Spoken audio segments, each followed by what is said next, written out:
Alhamdulillahi Rabbil Alameen Wassalatu wassalam ala Imam al-Anbiya wal-Mursaleen Sayyidina Muhammad wa ala alihi wa sahbihi ajma'in amma ba'd. Dear brothers and sisters in Islam, Assalamu alaikum wa rahmatullahi wa barakatuh. Welcome back to this another of our sittings. Today's topic is the reality of Iman. Iman, okay, all 1036, you can start writing. Iman is translated into English to mean faith. So faith is how the scholars try to translate Iman into English. Iman is one of the topics the Ummah of Muhammad need to understand properly.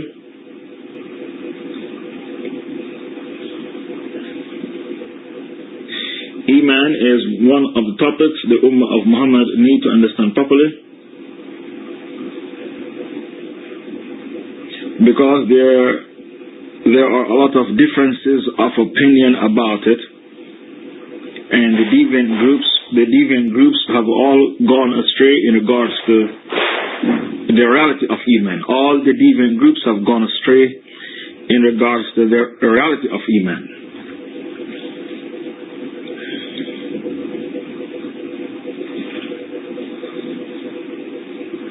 All the deviant groups have gone astray in regards to the reality of Iman. They don't even know how to define Iman properly. The very definition, they lost the definition. Whenever a thing is not properly defined, you become like a headless chicken in regards to the thing. You can't understand the thing. If a thing is not properly defined in your brain, if you do not know the definition of a thing, you are like a headless chicken in regards to the thing. You don't understand the thing. So definition is the key towards understanding the thing.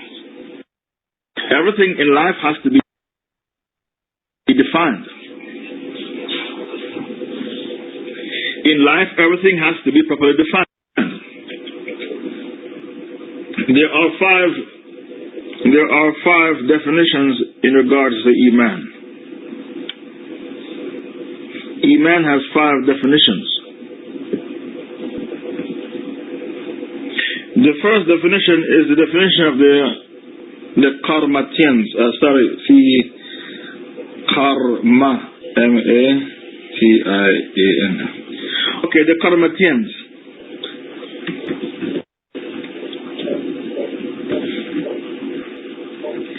The Karamita, that's the Arabic version. The Karamita, they are extreme Shiites. These are the extreme Shiites, a splinter of the Ismaili Aga-Khani. The Karamit, they claim Iman is awareness. Listen to their definition of Iman. Iman is awareness. Therefore, as long as you are aware that Allah exists, and you are aware that Muhammad was a prophet, you are a Muslim perfect in Iman.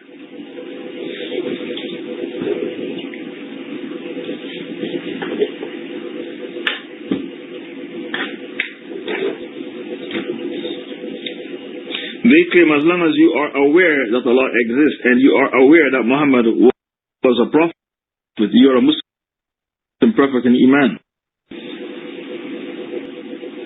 The Pharaoh inside the fold of Islam with this definition.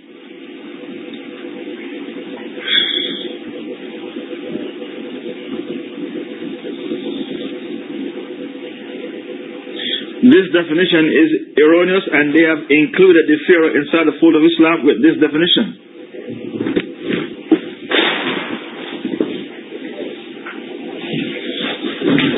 Therefore, in Surah 17:102,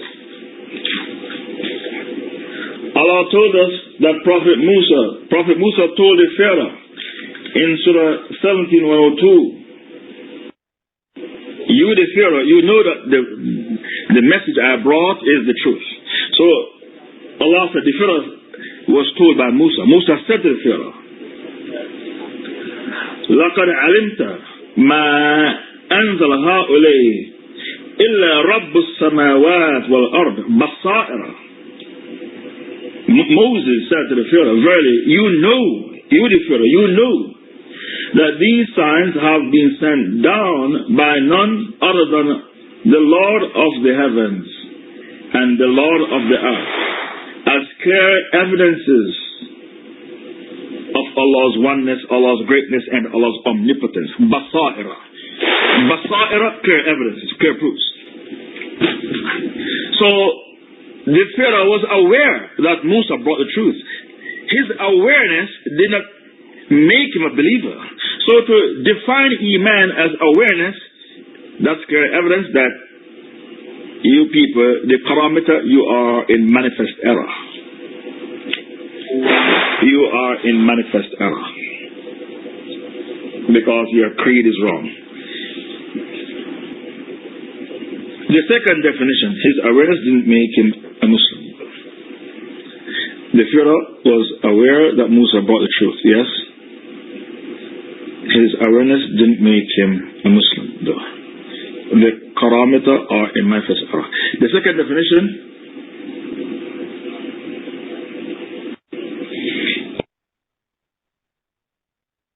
Iman is to believe in your heart. The second definition, and this is the definition of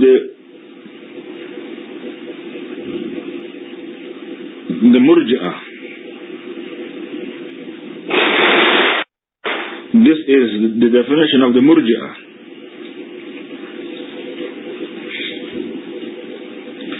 Iman is to believe in your heart. Therefore, as long as you believe in your heart, you are a believer perfect in Iman.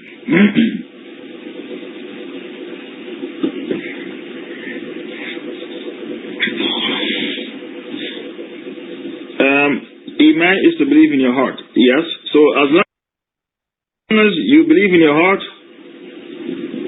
you are a Muslim perfect in Iman. All you need is to believe in your heart. With this definition is wrong because they have included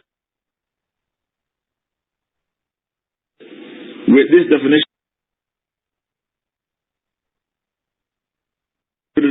Abu Talib inside the fold. You have my backing. Go and preach what you want to preach. You have my backing. Abu Talib, believe Muhammad is a prophet.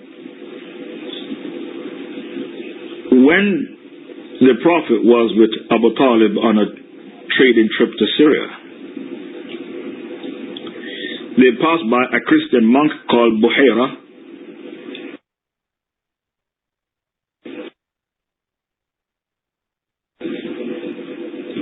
Saw the sign of prophecy between the shoulders of the Prophet. And he told Abu Talib, be careful of your nephew, because if the Jews should find out about him as much as I do, the Jews will kill him. And Jews kill prophets. Abu Talib believed what the monk told him. So what he did, he sent the Prophet back to Mecca and didn't take him to Syria. He believed what the monk told him, and he acted promptly on the advice of the monk. He sent the Prophet back to Mecca and did not take him to Syria because Syria was full of Jews.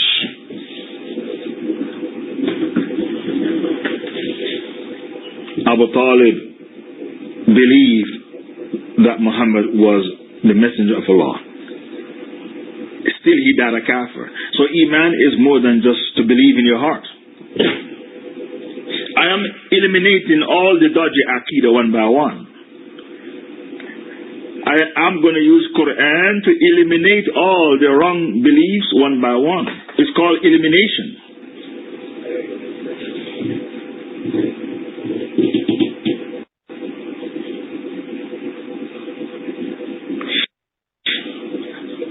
You have to put in the notes, Abu Talib sent the Prophet back to Mecca and didn't take him with him to Syria because he believed what the monk told him. And because he believed, he acted promptly on the advice of the monk. You have to put that in the notes for people to understand where I'm coming from.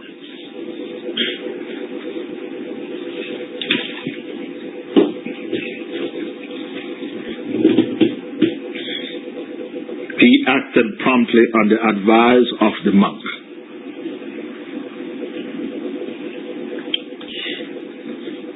This definition of the Murji'ah, they have included the army of the Pharaoh inside the fold of Islam and the Pharaoh himself.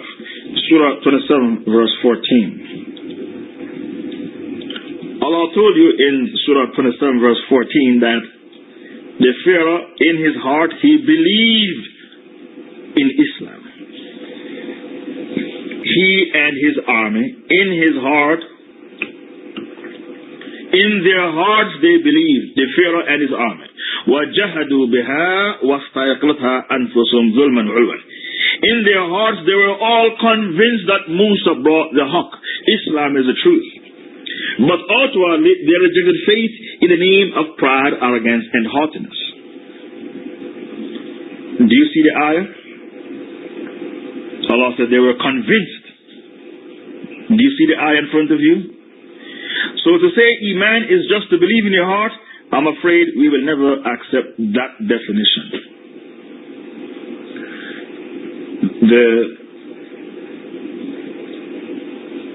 The third definition is Iman is the mere declaration with the tongue.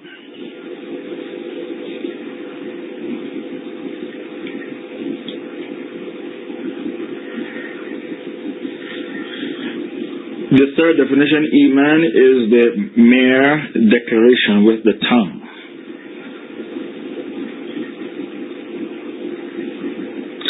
This definition is dangerous. It is wrong, it is dangerous, it is erroneous. Why? Because with this definition, they have included the hypocrites inside the fold of Islam. This dodgy definition of Iman has included the hypocrites inside the fold of Islam.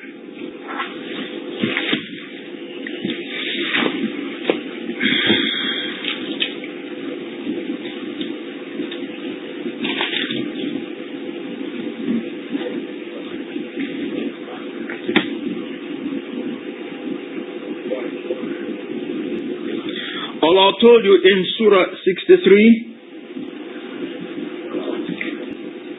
Surah 63 verse 1, that the hypocrites testify with their tongue that Muhammad is a messenger of Allah. But Allah threw back their testimony in their face like a dirty rag. Allah didn't accept it. So this surah tells you that Iman is more than the mere declaration with the tongue. Because Allah said the munafiqeen, they testify with their tongue. But I throw back their testimony in their face like a dirty rag. I didn't accept it. So Allah said, إِذَا جَاءَكَ الْمُنَافِقُونَ قَالُوا نَشْهَدْ إِنَّكَ لَرَسُولُ اللَّهِ وَاللَّهُ يَعْلَمْ إِنَّكَ لَرَسُولُهُ وَاللَّهُ يَشْهَدْ إِنَّ الْمُنَافِقِينَ لَكَاذِبُونَ. When the hypocrites come to you, O Muhammad, they say, we bear witness that you are indeed the messenger of Allah. Allah knows that you are indeed His messenger. And Allah bears witness that hypocrites, they are lying. They are indeed liars.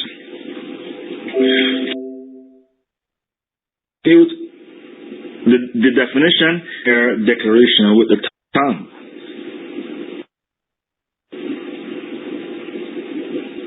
You have included the hypocrites inside the fold of Islam with your dodgy definition.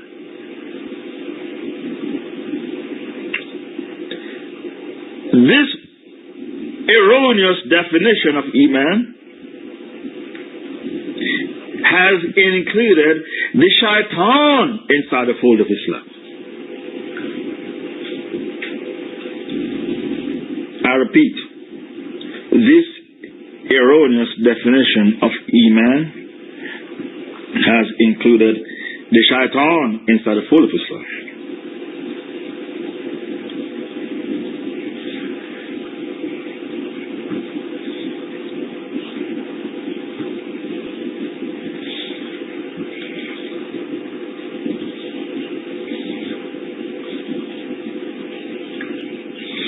This erroneous definition of Iman has included the shaitan inside the fold of Islam.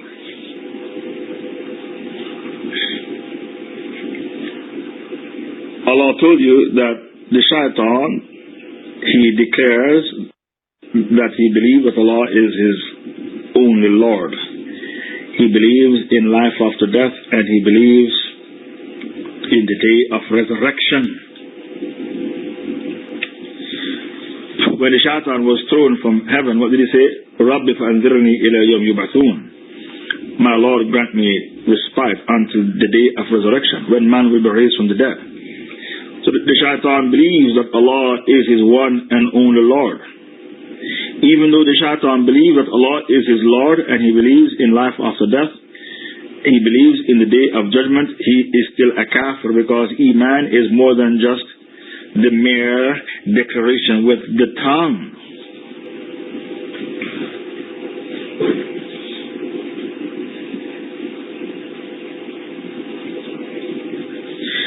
Yes, the shaitan believes Allah is his one and only Lord. The shaitan believes in life after death.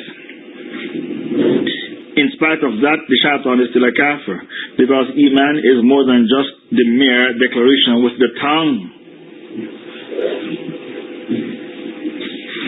Okay, you're going to say, in spite of all that, the shaitan is still a kafir, because Iman is more than just the mere declaration with the tongue.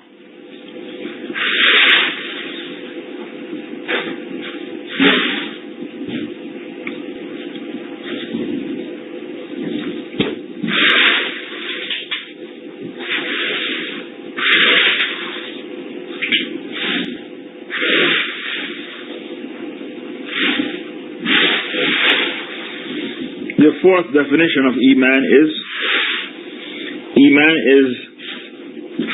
belief in the heart and declaration with the tongue. The fourth definition, Iman is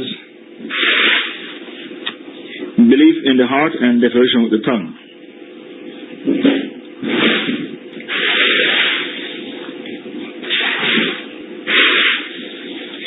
This is the definition of Abu Hanifa. This is the definition of Abu Hanifa. And because this definition lacks something, people spread rumor Abu Hanifa was a murji. Because this definition lacks something, people spread rumor Abu Hanifa was a murji.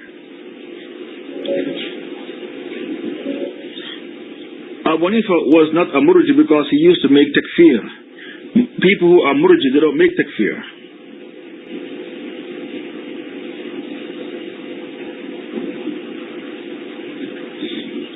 Put in bracket what murji is. A murji is a person who doesn't make takfir even when the text is clear. Yes, then you're going to say a murji is a liberal who refuses to make takfir even when the text is clear. A murji is a liberal. The word murji means a liberal. A murji is a liberal who refuses to make takfir even when the text is clear. Abu Hanifa used to make takfir, so he was not a murji.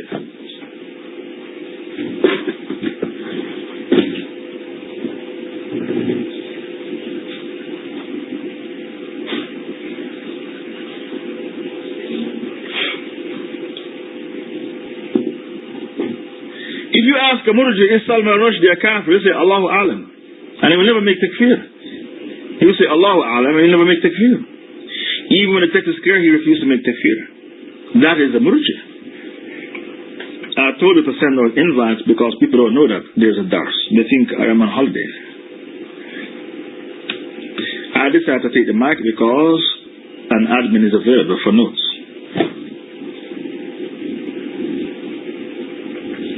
A murji is a liberal who refused to make takfir. If you ask murji if Salman Rushdie is a kafir, he will say Allahu Alam. That's right. He say, I leave it to Allah. Even when the kufr of the person is clear, he says Allahu Alam, I leave it to Allah, and he refused to take a stance. That is a murji.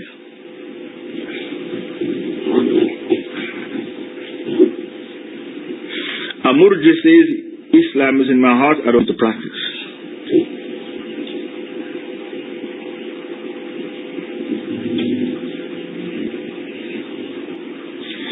The fifth definition of Iman is the definition of Ahl Sunnah wal Jama'ah.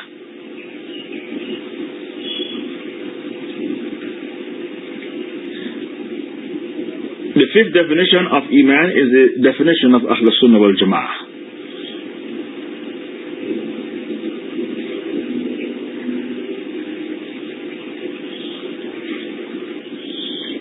The fifth definition is Iman is conviction of the heart, declaration with the tongue, and implementation with the limbs. Iman is conviction of the heart, declaration with the tongue, and implementation with the limbs.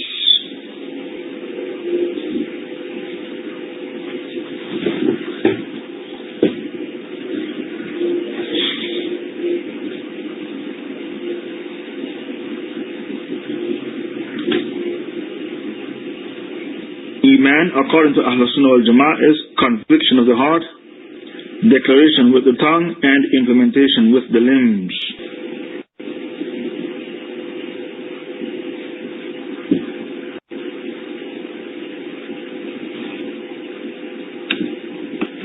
Iman is heart, tongue, and limbs. Therefore, if one of these three dimensions of Iman is missing, the person cannot be considered a true believer. This fifth definition is the only correct definition for Iman.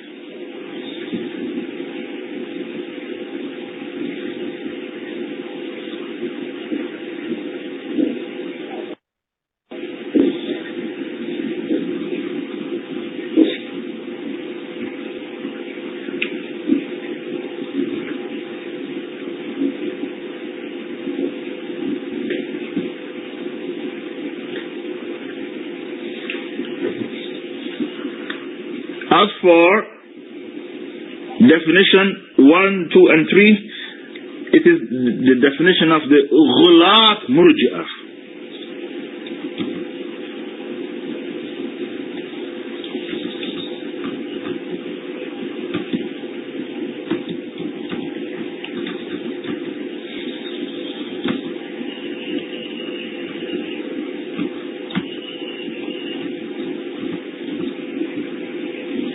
As for definition 1, 2, and 3,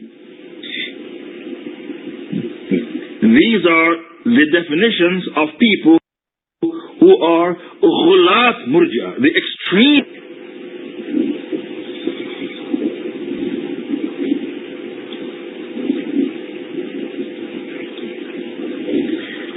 These definitions include the hypocrites, the pharaoh, and the shaitan inside the fold of Islam.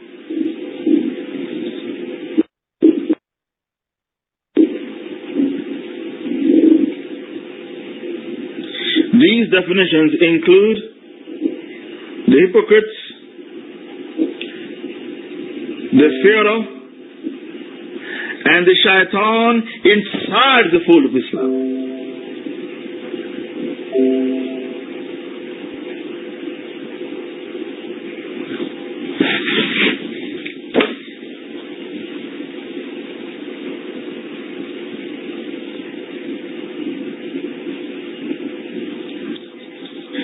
The next chapter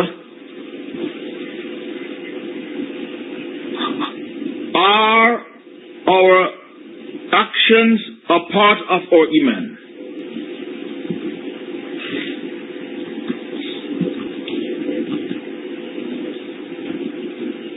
Are our actions a part of our Iman? That is the next chapter. According to the Murji'ah, our actions are not a part of our Iman, therefore nothing we do can eject us outside the fold of Islam.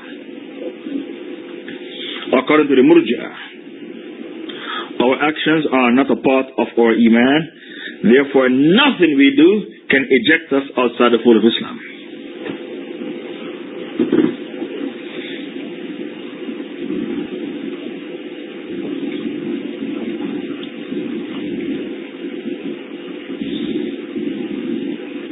The Murji'ah, they say,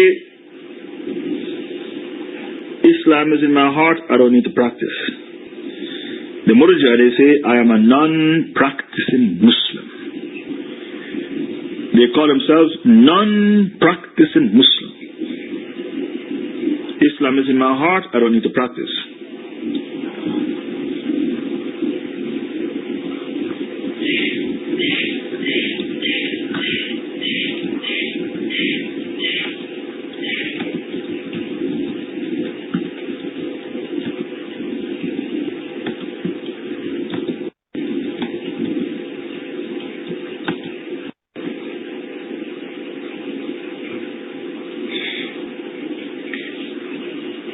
But is there such a thing called a non-practicing Muslim? I'm a Muslim, but I don't pray and I don't fast in Ramadan. And I won't be making Hajj.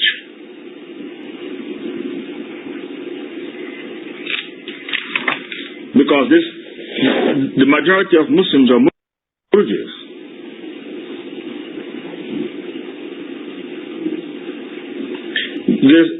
Is there such a thing as a non-practicing Muslim?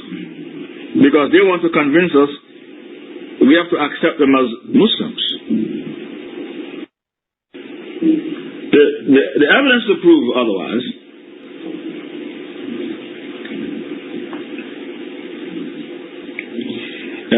are our actions a part of our Iman? Is there such a thing called non-practicing Muslim?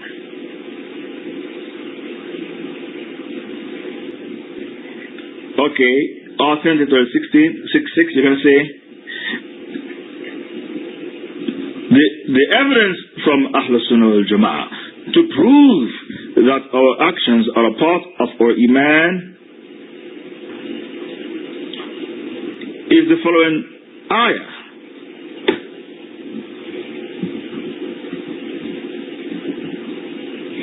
The evidence to prove that our actions are a part of our Iman, this evidence is used by Ahlus Sunnah wal Jama'ah, is the following ayah.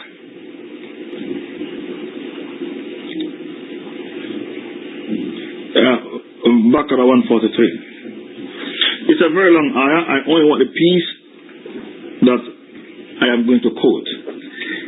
And Allah will never let your Iman go to waste. Baqarah 143. What did Allah say in Baqarah 143? And Allah with your faith to be lost. That's the part of the ayah I want. From the noble Quran. And Allah, because a very long ayah. And Allah would never make your faith be lost.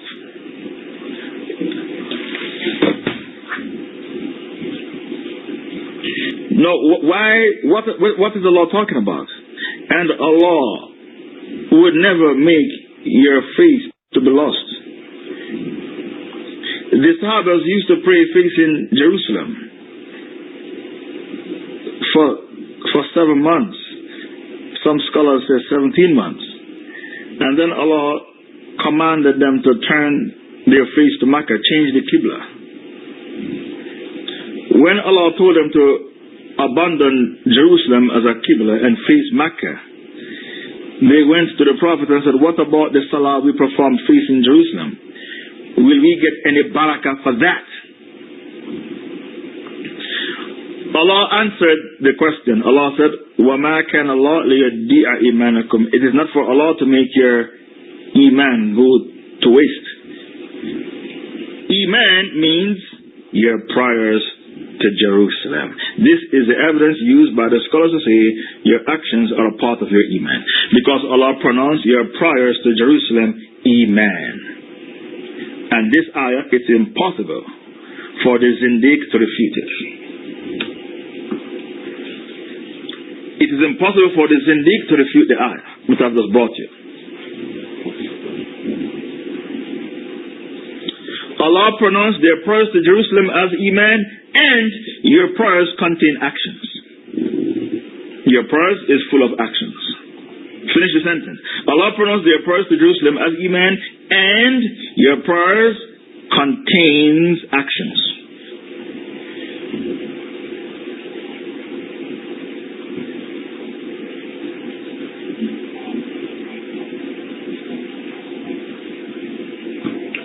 So this is the evidence used by scholars like Ibn Kathir, Ibn Taymiyah, Ahmad ibn Hanbal, Ibn Qayyim al-Jawziyah,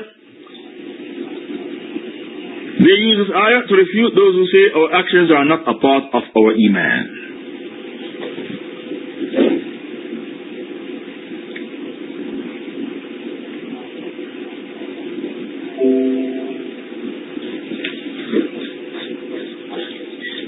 The other evidence, authentic Tawhid 6, evidences from hadith to prove that our actions are a part of our Iman. That's the next chapter in bold writing. Evidences from hadith to prove that our actions are a part of our Iman. Because they want to say my actions are not a part of my Iman, so anything I do, nothing I can do can eject me outside the fold of Islam. I am a non-practicing Muslim.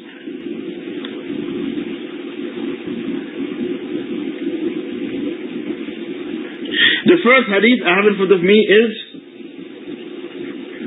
to remove a harmful thing from the road is a branch of Iman. To feel shy is a branch of Iman. Find that hadith. The Prophet said, to remove a harmful thing from the road is a branch of Iman. Iman is consisted of 70 and odd branches.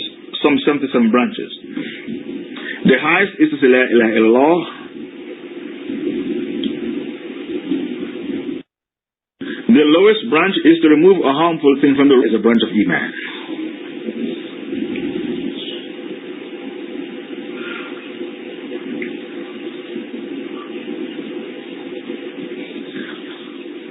Authentic to 6, you're going to say, the above mentioned hadith states that to remove a harmful thing from the road is a branch of Iman, therefore our actions are a part of our Iman.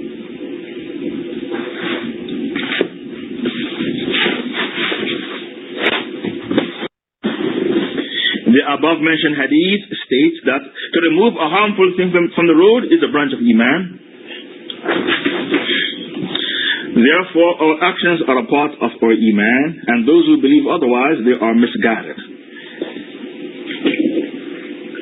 Hizb Tahrir, they believe our actions are not a part of our Iman.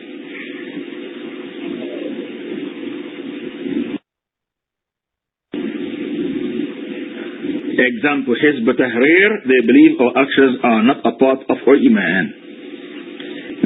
They are misguided.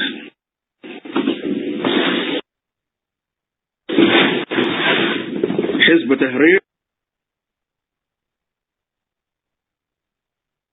their Tawheed problem. Their Tawheed problem is chronic.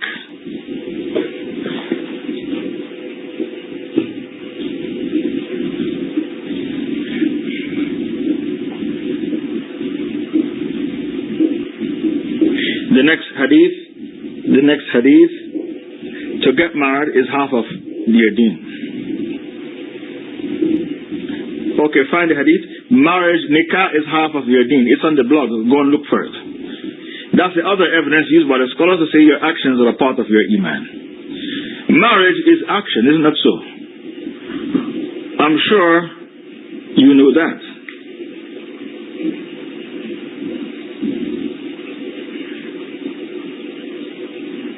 So if the Prophet said marriage is half the deen, that is a strong evidence to prove actions are a part of your iman. Marriage is full of actions. Marriage is full of actions. Ask the person on honeymoon how exhausted he is. The man on his honeymoon, ask him how exhausted he is.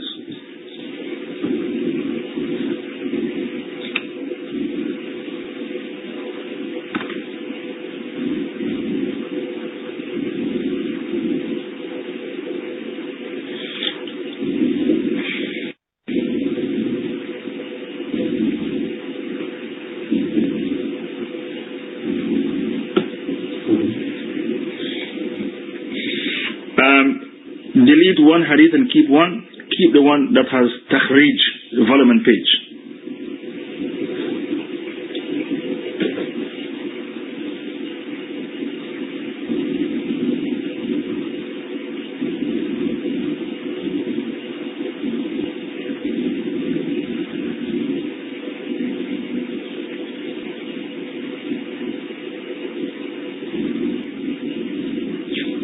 As for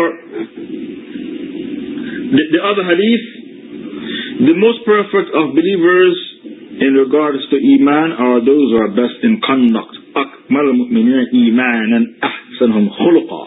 That's the other hadith to prove that your actions are a part of your Iman. The most perfect of believers in regards to Iman are those who are best in conduct. And the best of you are those who treat your women folks the best.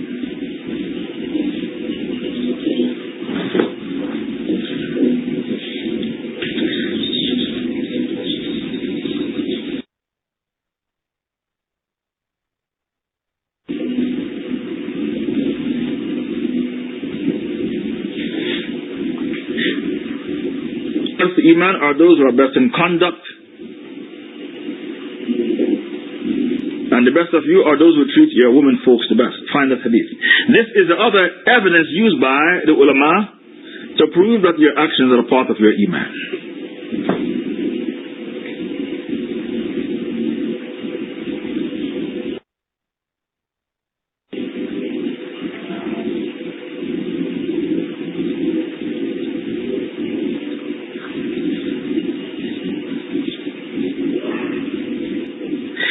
For the saying of the Murji, I am a non-practicing Muslim, Ahmad ibn Hanbal used an ayah to refute their erroneous ideology. As for the saying of the Murji, I am a non-practicing Muslim, Ahmad ibn Hanbal used an ayah to flush their aqidah down the drain.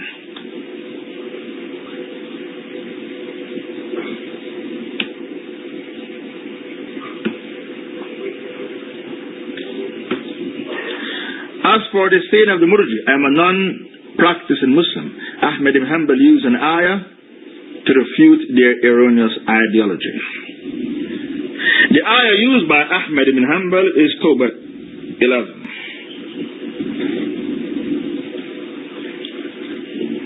Tawbah 11.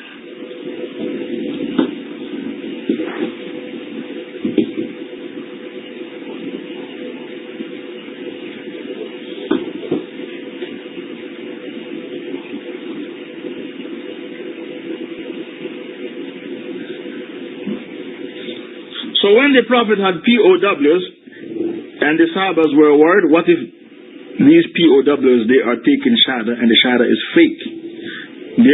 The Sahabas said there's a cause for concern. What if they are taking shahada and the shahada is fake?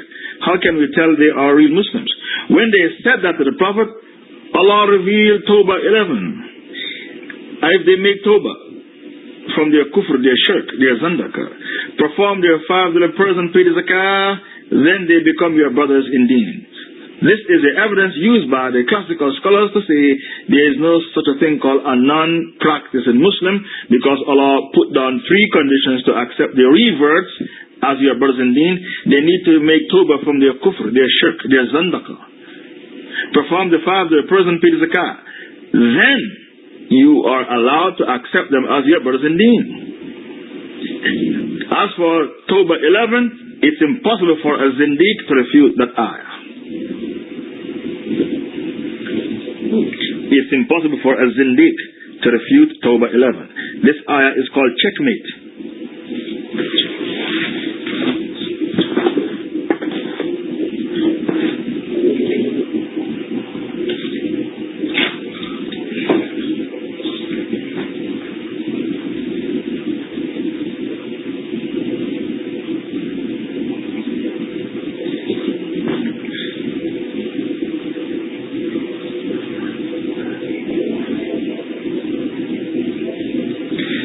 Allah laid down conditions for you to accept them as your brothers in deen, and these conditions are actions, salah and zakah. Actions, salah and zakah. Therefore, there is no such a thing called a non-practicing Muslim.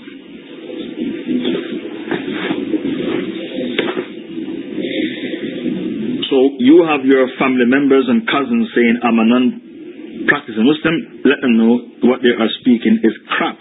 And because it is crap, we say we will flush your ideology down the drain.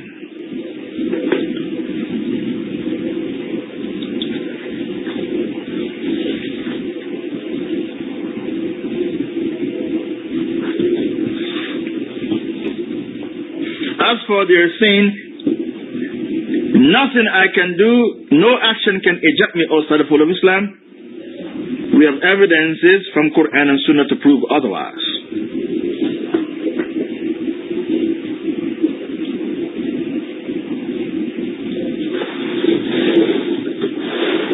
As for their saying, no action of mine can eject me outside the fold of Islam, we have evidence to prove otherwise.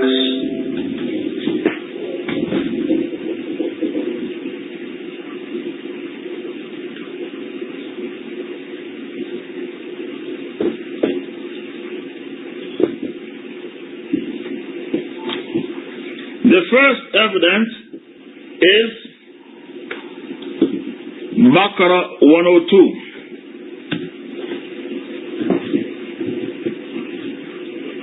The ulama use Baqarah 102 to refute them. Allah used black magic. Allah used black magic to make takfir on people. Allah made takfir on people who dabble in black magic. In Baqarah 102. This is a long ayah, just post maybe the first paragraph.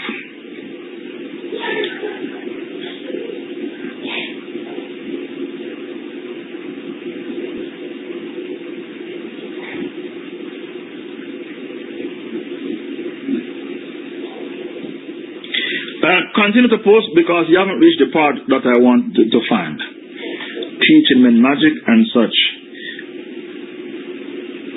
things that came down to the two angels Harut and Marut in Babylon. Neither of these angels taught anyone such thing till they said, we are only for trial, so disbelieve not by learning this magic from us. Okay, stop there. Stop there and post the Hujjah, Surah 2, 102.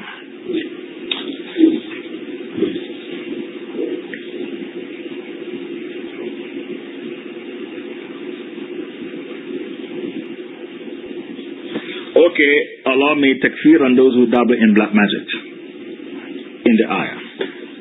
Allah also made takfir on people who ridicule an aspect of ridicule the Prophet or an aspect of Islam.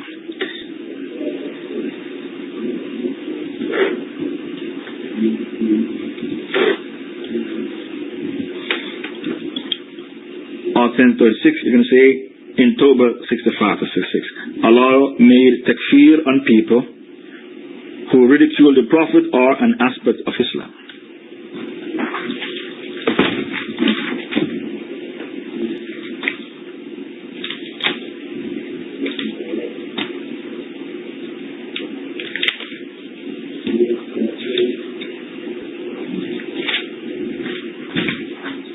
Okay, post ayah 66. If you make no excuse, you have become kafirs after your Iman. Okay, thank you, that's enough. So, in the above mentioned ayah, Allah made takfir on those who ridicule the Prophet or any aspect of Islam. So those who say our actions cannot nullify our Islam, they are mistaken. They are misguided.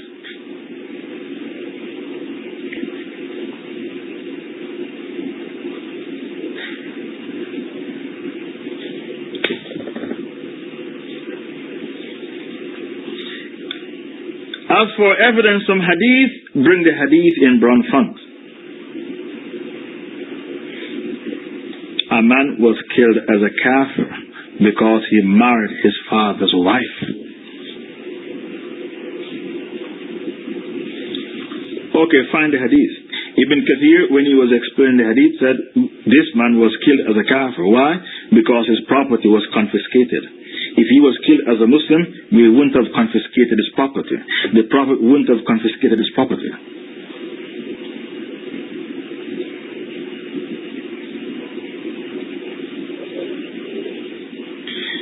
Where is the hadith about the man who married his father's wife?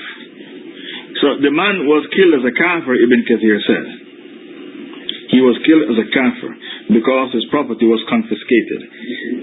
If he was killed as a Muslim, his property would not have been confiscated. Who said that? Ibn Kathir, when he explained the hadith.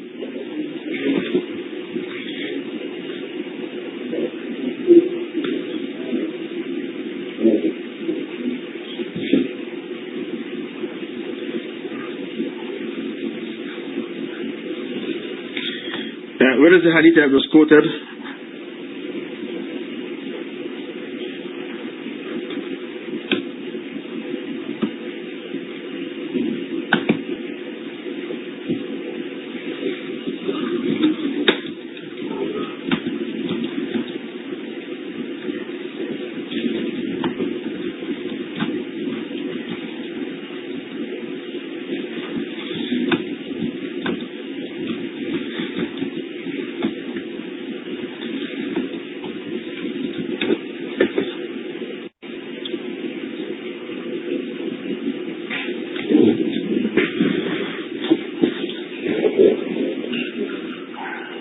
Okay, we continue. Please don't take long to find the hadith. Go look in your Skype for the hujjah. Don't take an hour to find each hadith, and share the hujjah with other brothers, so that because I need to finish my notes. The other hadith to prove that your action can nullify your Islam. Hafsa killed a girl who worked black magic on her. Hafsa was acting upon Baqarah 102. Hafsa was acting upon Baqarah 102 and killed a girl, a slave girl, who worked black magic on her. That is the other evidence to prove your action can nullify your shahada.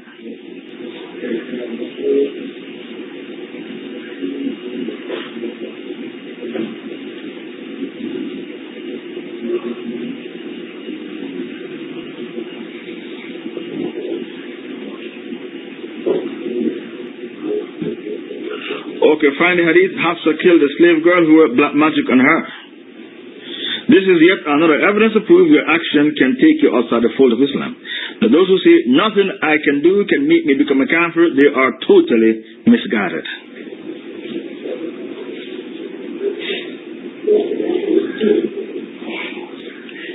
Okay, Austin 36. We, the members of Ahlul Sunnah wal Jama'ah, believe that there are two types of kufr, major and minor. We, the members of Ahlul Sunnah wal Jama'ah, believe that there are two types of kufr, major and minor. Whenever a person perpetrates minor kufr, he is still a Muslim, but a fasiq, a weak Muslim. And whenever he perpetrates major kufr, he is a kafir. Where is the hadith about Hafsa? Why is it taking you an hour to find the hadith when it's already on the hujjah?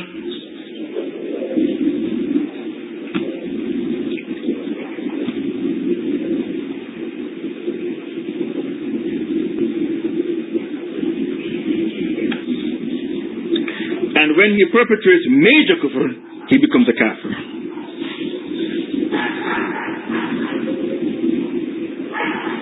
And when he perpetrates major kufr, he becomes a kafir. Example, to insult Allah or to practice black magic. To insult Allah or to practice black magic.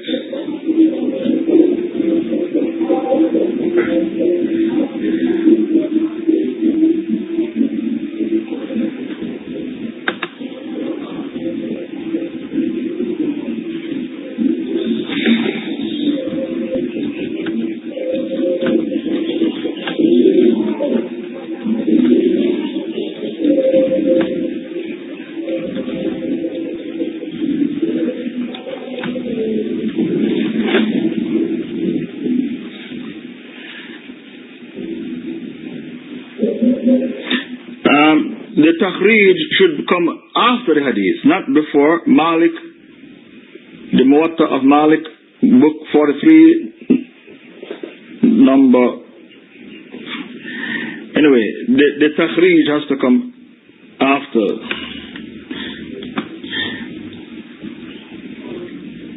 after the hadith.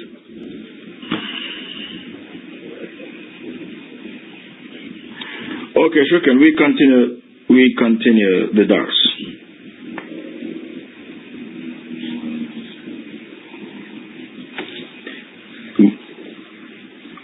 Muhammad ibn Abdul Wahhab wrote a book called Narrated al-Islam al-Ashara, the 10 things that nullify your Islam. Muhammad ibn Abdul Wahhab said, the action of helping the kuffar against Muslims make you become a kafir and an apostate. It nullifies your Islam. Yet again, another hujjah against the deviants, the heretics, who claim nothing I can do can make me become a kafir, can nullify my shahada. Nothing. Okay, bring the fatwa of Muhammad ibn Abdul Wahhab. Ibn Hazm, the great mufti of Spain, said when Allah Ta'ala said, "O you who believe, don't take the Jews and Christians for friends because they are friends of each other, and if any of you should take them a friend, he becomes one of them." Ibn Hazm said, you have to take the ayah at face value. And the ayah means, when you take the Jews and Christians for friends and help them against the believers, the kufr in the ayah is major kufr, not minor kufr. Major kufr that makes you become a kafir.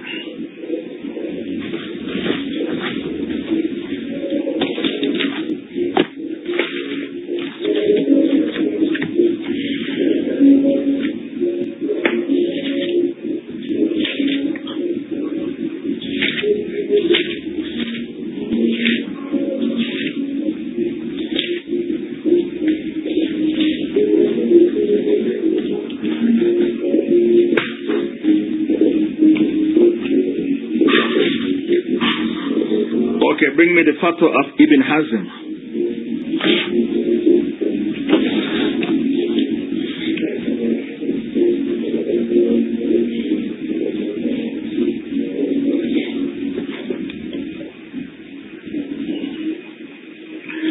The fatwa of Ibn Hazm is below this fatwa. Now please post the fatwa of Ibn Hazm of Spain.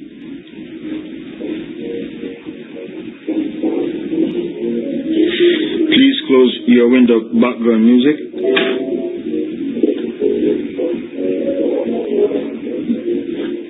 The music is about half a mile away and it's still here. My computer is very sensitive. There's nothing I can... Okay, I'll close the window and see what happens.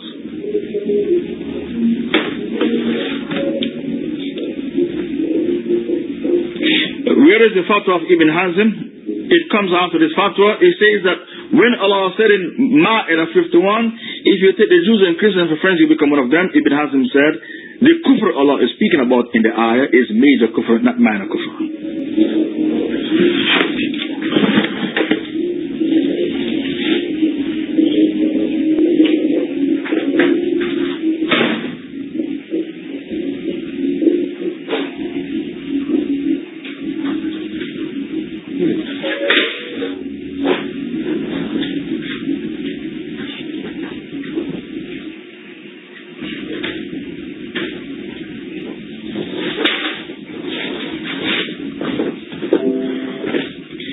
Ibn Hazm stated in Al-Muhalla, what is correct is that his statement, Allah the Most High, if any amongst you, the Muslims, take them, the kuffar, as your friends, your awliya, then surely he becomes one of them.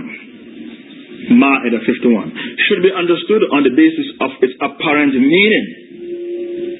The person being referred to is a kafir from the generality of disbelievers, and no two Muslims disagree regarding this. Did you hear the fatwa? Did you see the fatwa? No two Muslims disagree in regards to the ayah. That when you take the kuffar for your friends and help them against the believers, you become one of them. It has to be a kafir who's antagonistic towards Islam. Another evidence to prove that your actions can nullify your shahada is that Allah Ta'ala makes takfir on the Muslims who follow the kuffar and eat carcasses, dead meat. Dead meat means animals that die by themselves.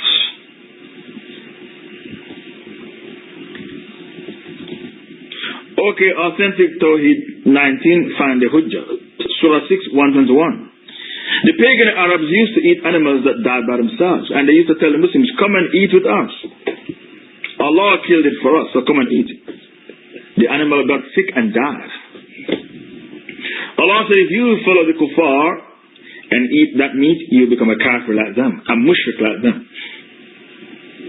The action of eating the dead carcass, it nullifies your shahada.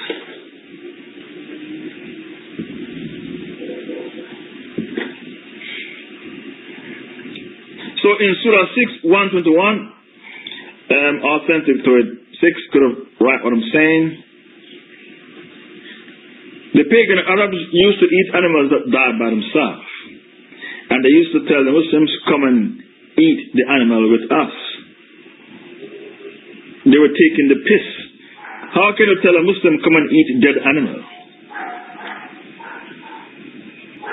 So Allah revealed Surah 6, 121. If Muslims should eat the dead carcass, if you follow the pagan Arabs and eat the dead carcass, animals that die by themselves, you become a kafir, a mushrik just like them. Surah 6, 121.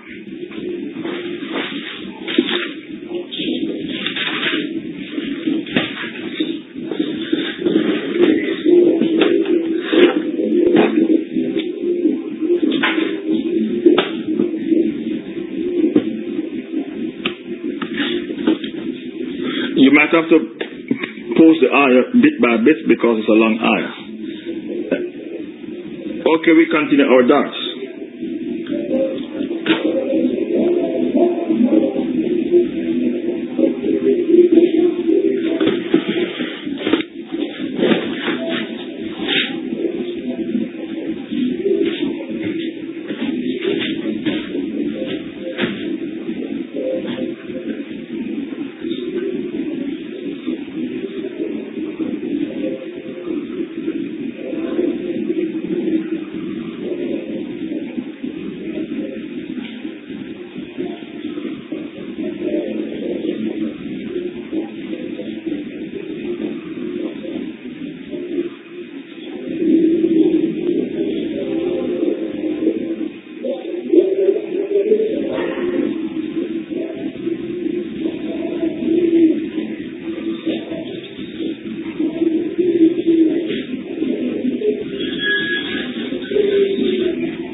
The next question I have in front of me is our Iman static? Or you can say, does our Iman fluctuate? That's the question. Does our Iman fluctuate?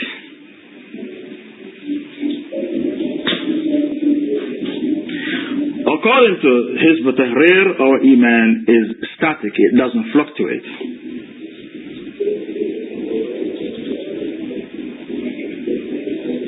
According to Hizb Tahrir and the Murji'ah, the Ghulat Murji'ah, our Iman is static. It doesn't fluctuate.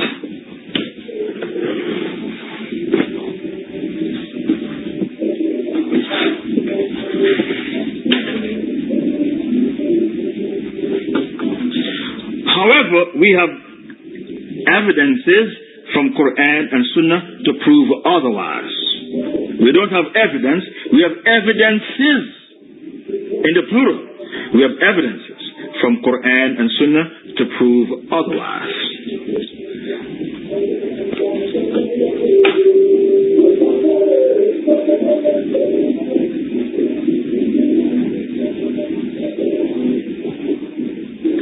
The first evidence is Surah 3, 173.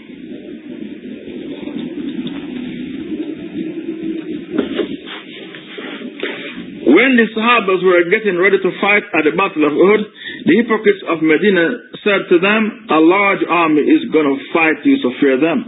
Allah said, when the hypocrites said, fear them, I caused them to grow in Iman. فَزَادَهُمْ إِيمَانًا. وَقَالُوا حَسْبُنَا اللَّهُ وَنِعْمَ الْوَكِيلُ. Allah is sufficient for us and He is the best disposer of our affairs. نِعْمَ الْوَكِيلُ. That's one evidence. The second evidence, the first evidence is Surah 3. Okay, authentic Tawheed 6, you're going to say, in the above mentioned ayah, Allah said He caused the believers to grow in Iman when they were marching to the battle of Uhud.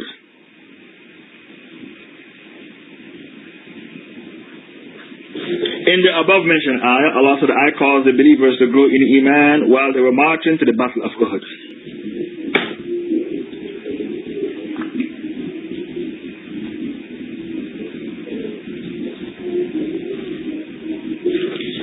The second evidence, Surah 8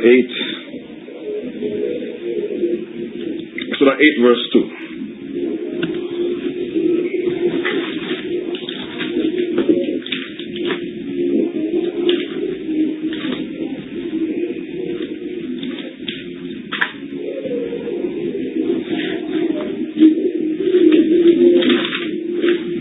Surah 8 verse 2.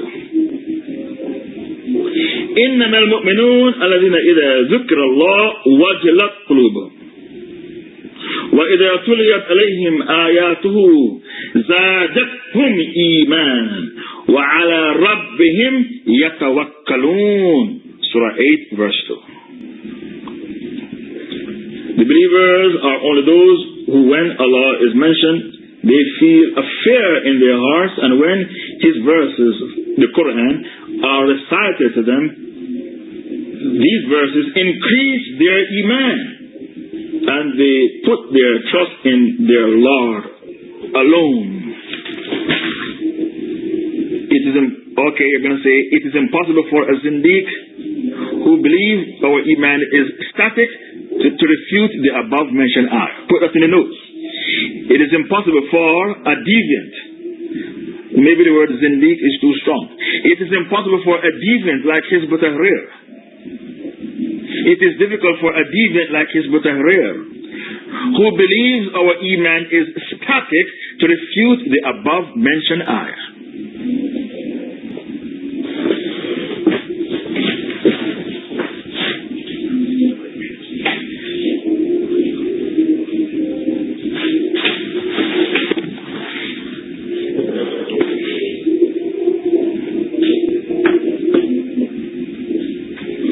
Yet again, a third ayah, Tawbah 124.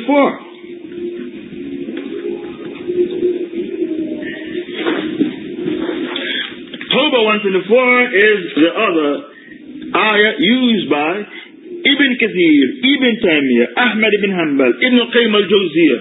They all use Tawbah 124 to checkmate the deviants who claim our Iman is static.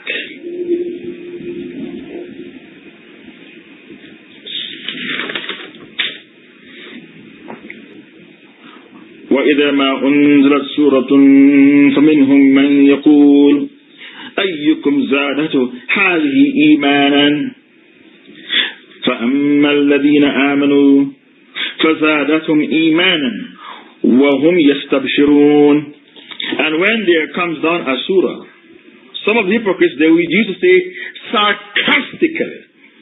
They would say sarcastically, which of you has had his Iman increased by it? As for those who believe, it has increased their Iman and they rejoice. Yastabshirun.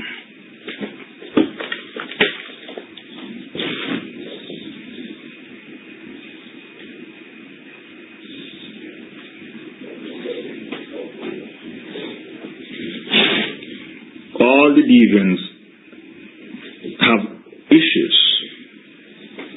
All deviants have a severe Tawheed problem. Every deviant has a severe Tawheed problem.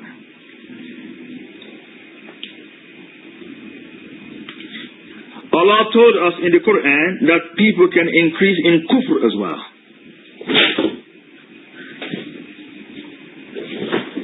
Allah told us in the Holy Quran that people can increase in their kufr as well. Not only do the believers increase in Iman, but the kuffar, they can increase in their kufr.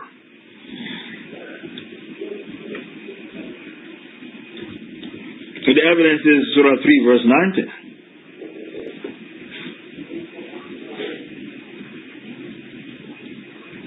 Surah 3 verse 90. That's the hujjah. People can increase in their kufr as well.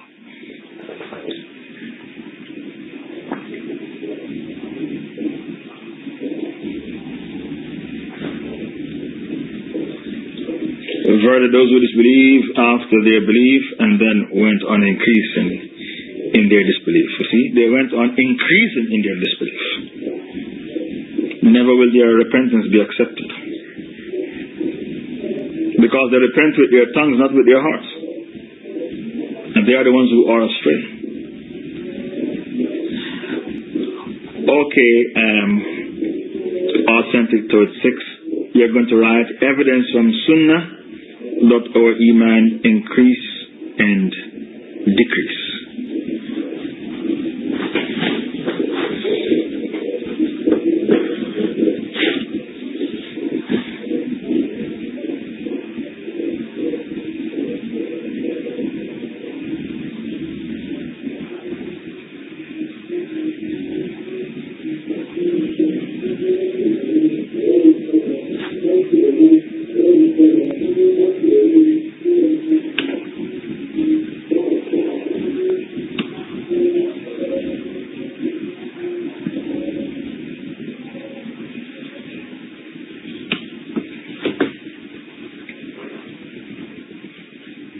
Evidence from Sunnah that our Iman increase and decrease.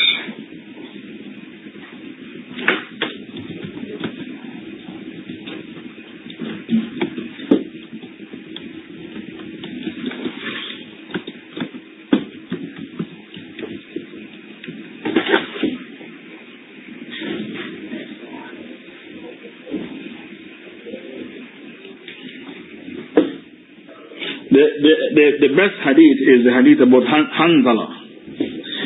Hanzala is a munafiq.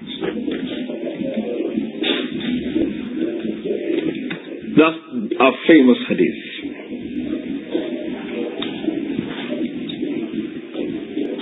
Hanzala met Abu Bakr in the street and said, "Stay away from me, I'm a munafiq. I have become a munafiq, stay away from me." Abu Bakr said, "You become a munafiq? Explain yourself." He said to Abu Bakr, "When I am with the Prophet and he speaks about paradise and hellfire, my Iman becomes very, very high.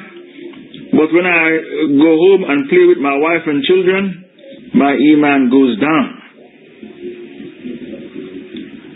Abu Bakr said, "If you're a munafiq, I'm a munafiq as well, because I have the same experience." So they went and explained to the Prophet, "When we were with you and you speak about paradise and hellfire, our Iman became very strong. If we go home and play with our wife and kids, our Iman went down." The Prophet said, if your Iman should remain high at all times, the angels will run Iman all the time. So this is the evidence used by the classical scholars. Ahmad ibn Hanbal, Ibn Kathir, Ibn Taymiyah, Ibn Qayyim al-Jawziyah, to prove that your Iman increases and decreases. The hadith of Hanzala, a very, very famous hadith.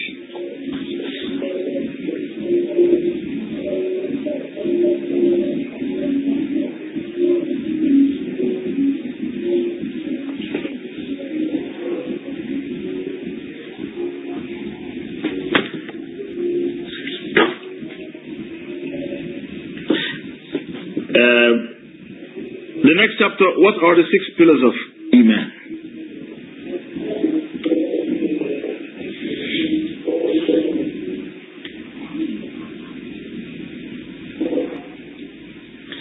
The next chapter, what are the 6 pillars of Iman?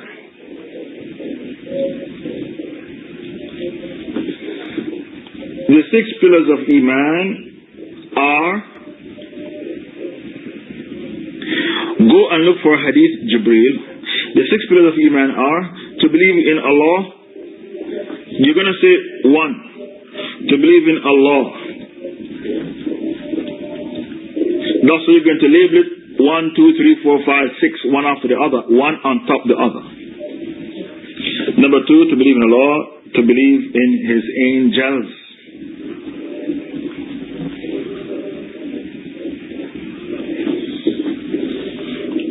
to believe in His books, to believe in His messengers, to believe in the day of judgment. The sixth and last, to believe in destiny, to believe in qadr, to believe in qadr, put in bracket qadr, destiny, to believe in destiny. These are the 6 pillars of Iman.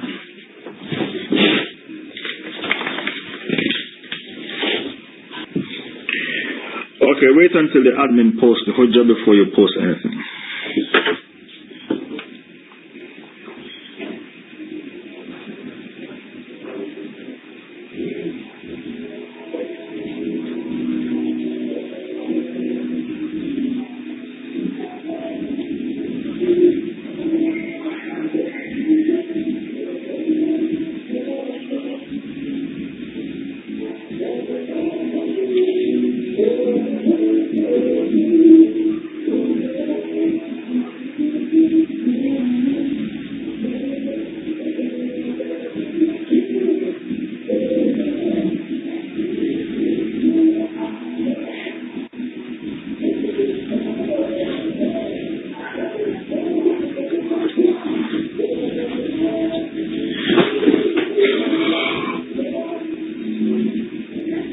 Post the rest of the hadith so that I can finish my notes.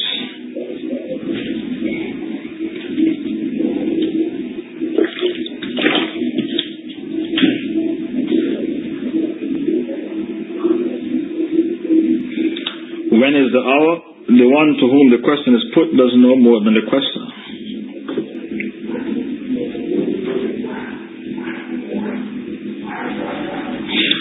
Okay. Find the tahreej for this. I think it is in Muslim. I'm 100% sure it's in Muslim, because it's coming from Imam Nawawi's 40 hadith. Okay, you have provided the tahreej. Muslim, Tirmidhi.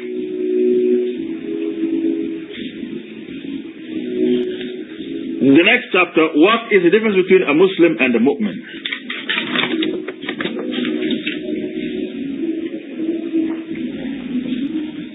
The next chapter, what is the difference between a Muslim and a mu'min?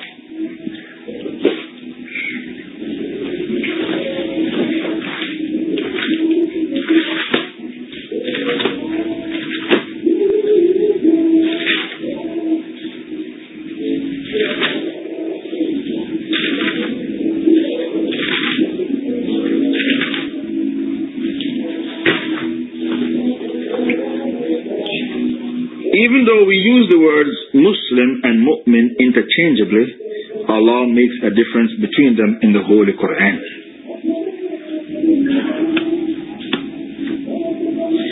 Even though we may use these two words interchangeably, Muslim and Mu'min, Allah makes a difference between them in the Holy Quran.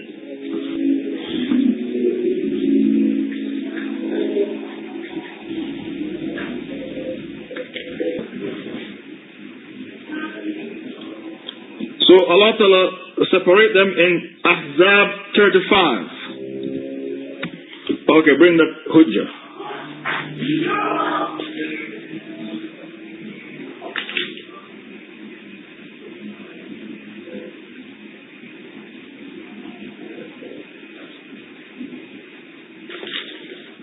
Allah said, Innal Muslimin wal Muslimat wal Mu'minin wal Mu'minat والقانتين والقانتات والصادقين والصادقات والصابرين والصابرات والخاشعين والخاشعات والمتصدقين والمتصدقات والصائمين والصائمات والحافظين فروجهم والحافظات والذاكرين الله والذاكرات أعد الله لهم مغفرة وأجرا عظيما.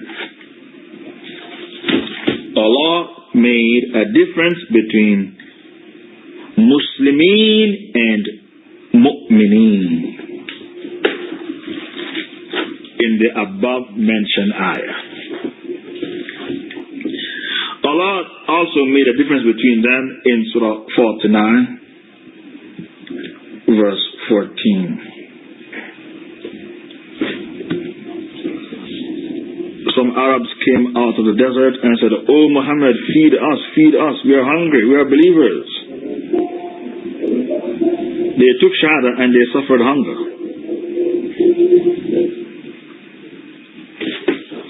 They suffered hunger in the desert.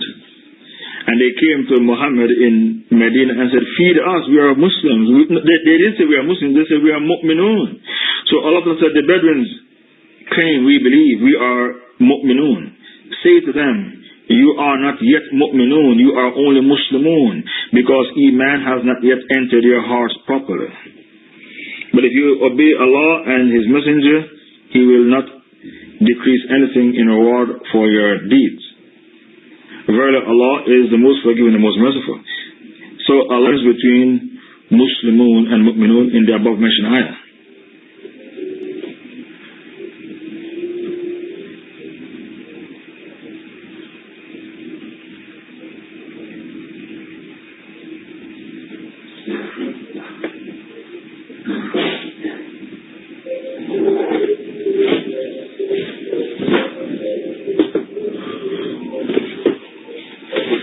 A Muslim is a person who believes in Islam and is practicing Islam. Listen to the definition. A Muslim is a person who believes in Islam and is practicing Islam, but he might have a major weakness like alcohol or a girlfriend.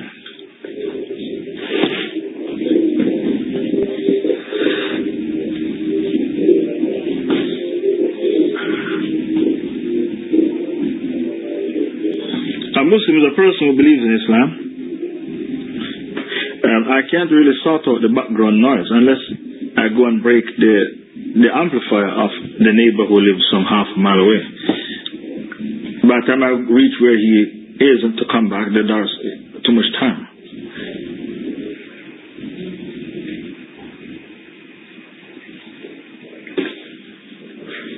While a mu'min doesn't have any of these weaknesses. While a mu'min doesn't have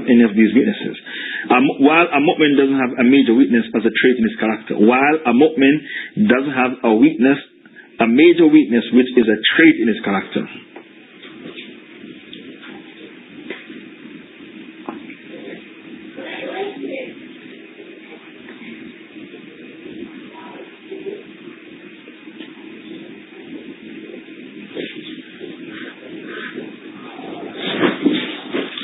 The reason why we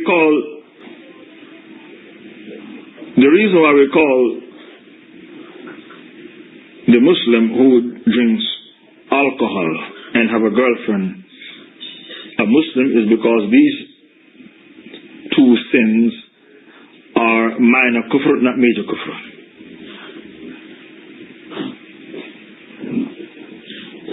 The reason why we call a Muslim who drinks alcohol or have a girlfriend a Muslim is because these two weaknesses are considered minor kufr, not major kufr.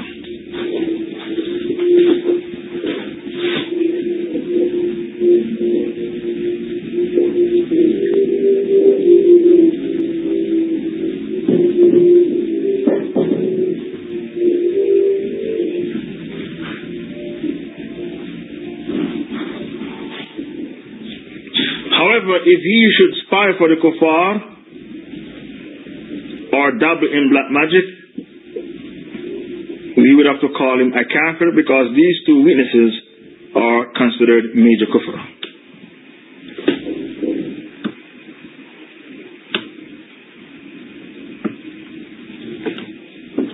However, if he were to spy for the kuffar or dabble in black magic, we would have to call him a kafir because these two witnesses are considered major kufr.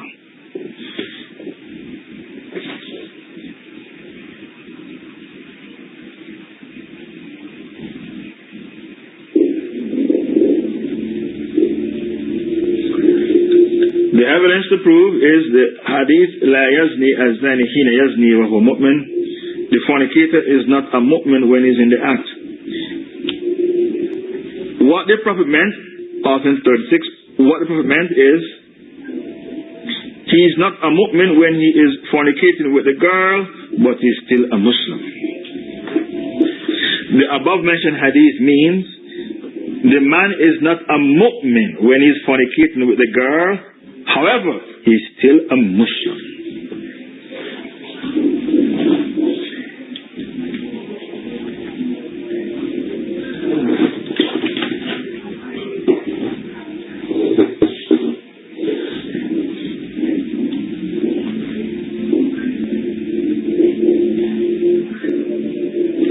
The above mentioned hadith means the man is not a mu'min when he is fornicating with the girl, however, he is still a Muslim.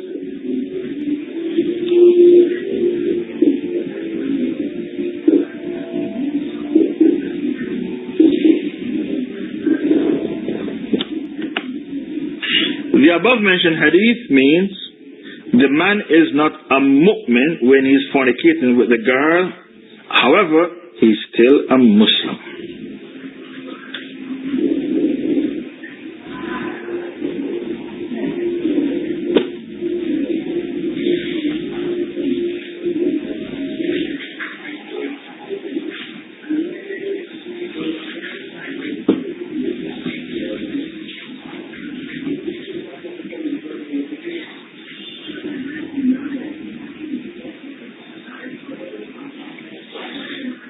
Therefore, if he should die from a heart attack during his zina,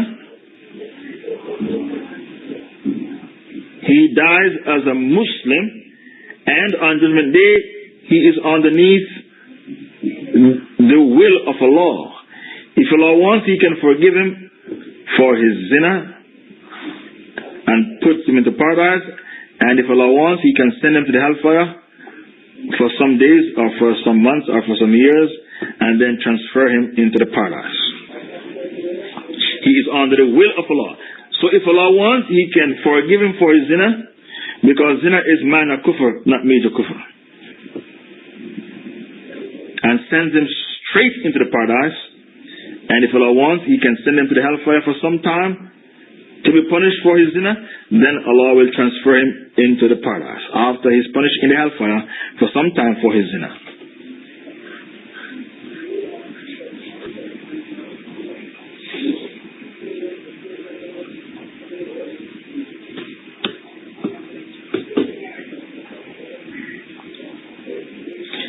And if Allah wants, or Allah could send him to the hellfire to be punished for a while and then transfer him to the paradise, because no Muslim will be in hellfire forever.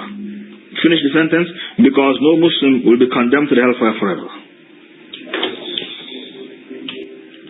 Okay, our brother, accept truth, find the hadith.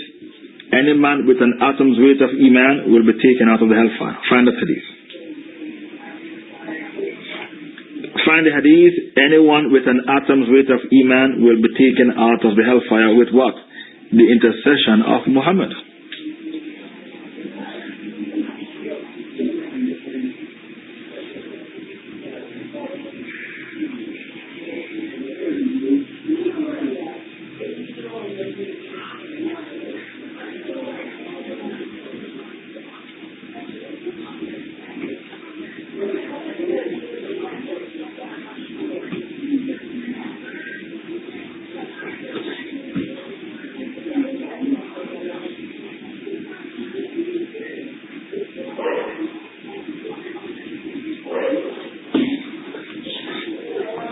Okay, Authentic 16, you're going to say the above mentioned hadith is clear evidence that no Muslim will be condemned to hellfire forever. The above mentioned hadith is clear evidence that no Muslim will be condemned to hellfire forever. They will be taken out with the intercession of Muhammad. They will all be taken out with the intercession of Muhammad. It's only kafirs and hypocrites who will be in hell forever.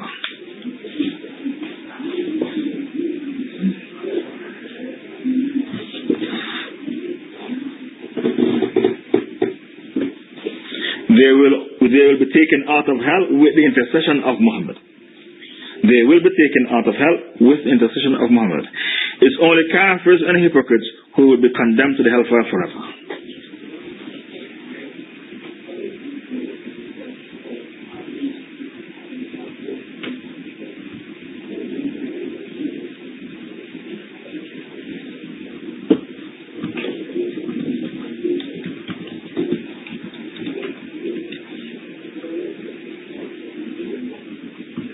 The last chapter, okay, post for me the 77 branches of Iman according to Imam Bayhaqi. Okay, author 36, the last chapter in bold writing. The 77 branches of Iman according to Imam Bayhaqi.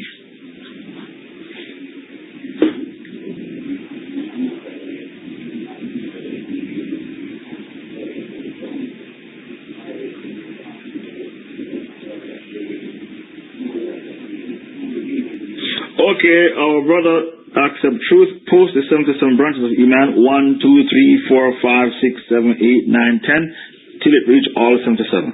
This is our topic for today. I'm not taking any questions.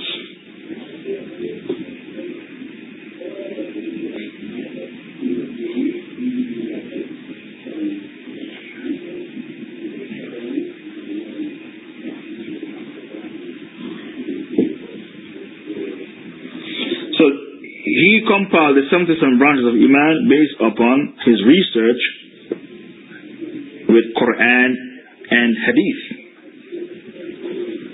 Quran and Hadith. That's where he got the 77 branches from. Okay, post them as you are posting them. 1, 2, 3, 4, 5, 6, 7, 8, 9, 10 till it reach all 77 branches.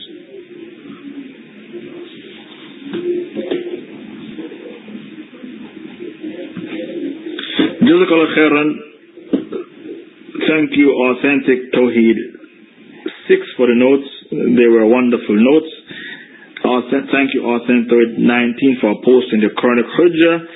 Authentic Tawheed 3 for posting the Hadith Hujjah. Thank you, thank you, our brother Accept the Truth for helping to provide the Hujjah. Thank you, Authentic Tawheed 12 for asking donations towards our dawah effort. Subhanaka Allahumma wa bihamdik ashhadu an la ilaha illa anta astaghfiruka wa atubu ilaik. Please put the notes out on the blog ASAP because on the blog. Please put the audio and the notes on the blog to benefit the ummah because many people complain this topic is not on the blog.